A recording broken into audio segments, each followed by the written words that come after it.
mairie bu Touba déclenché opération de secours jëm si wàllub inondation yi askan wi di dund mu di ay moto pompe ak it accessoire lépp jébbal nañ ko gox yi am jafe-jafe fii si Touba jaare ko nag si relais yi di ay association wala ay bonne volonté Touba Mosquée fii la équipe municipale bi njëkkee ñëw ngir superviser liggéey bi ay ndaw ñoo ngi organiser wu ñu jébbal leen ay moto pompe fas yéene dégager ndox yi ci kër yi nga xamante ni seen ay borom da leen abandonné tey ji ñu yaakaar ni kat bu fi ndox mi jógee dinañu mën a ñëw dellu siwaat dëkkaat seen ay kër. man Axma Mbow acteur communautaire la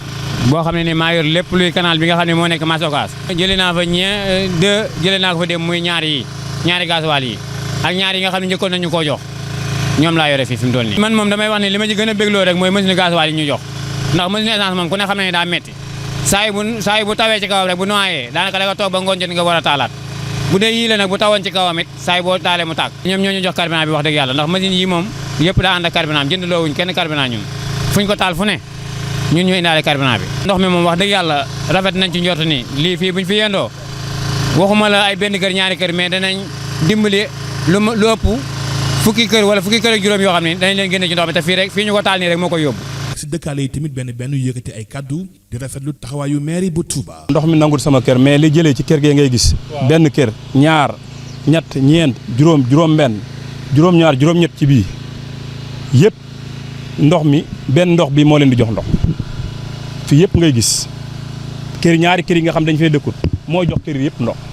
maire daal moom man de fii man de gisaguma ko fi ñëw waaw kii daal moo fi xëy indi fi machine bee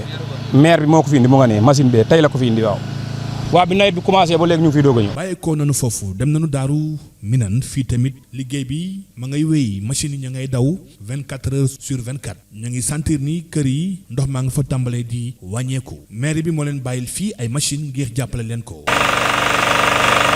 Daaru Marnaan quartier Serigne Mourtala fii nag borom kër yi mu di góor wala jigéen seen xel dafa dal ndax kër yi yëpp dañoo génnoon waaye bi maire bi indee ay jumtukaay tey jii mën nañu jàpp ni lépp yemb na xel dal na ñoom dañoo ko jibal. lii day lu am solo lii day lu rëy ñu defal lu rëy bu ëllëgee de moom kenn mënu noonu la yow kenn ku dul maire bi la nu mën a wax. acte bu rafet la waaw ni ngeen ñu soutenir nii ni ngeen ñu soutenir nii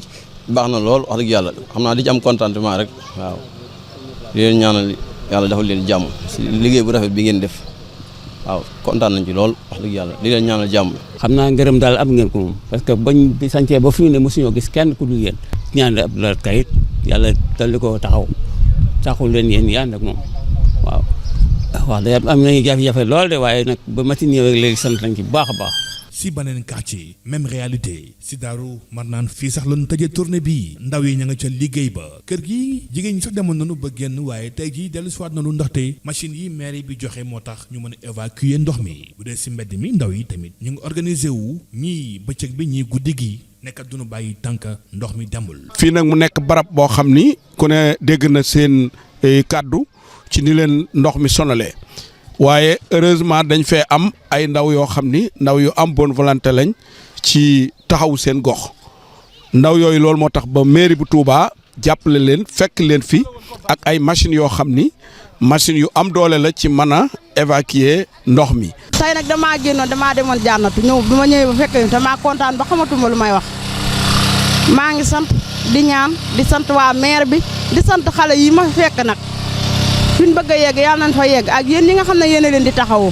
yàlla na leen buur yàlla jàppale ak lépp lu ngeen bëgg rek ci barke Sëñ Fall ak borom dëkk bi. opération yi maire bi amal dina ko yembal si mboolem gox yi nekk si biir Touba yu impacté wu si wàllub inondation bi identifié nañu mboolem site boole ko identifié également ñi war a yembal liggéey bi doon association wala bonne volonté jox leen ay jumtukaay accompagner leen en gasoil di leen di superviser fii ba ndox mi di jóge fii si dëkk bu sell bi di Touba.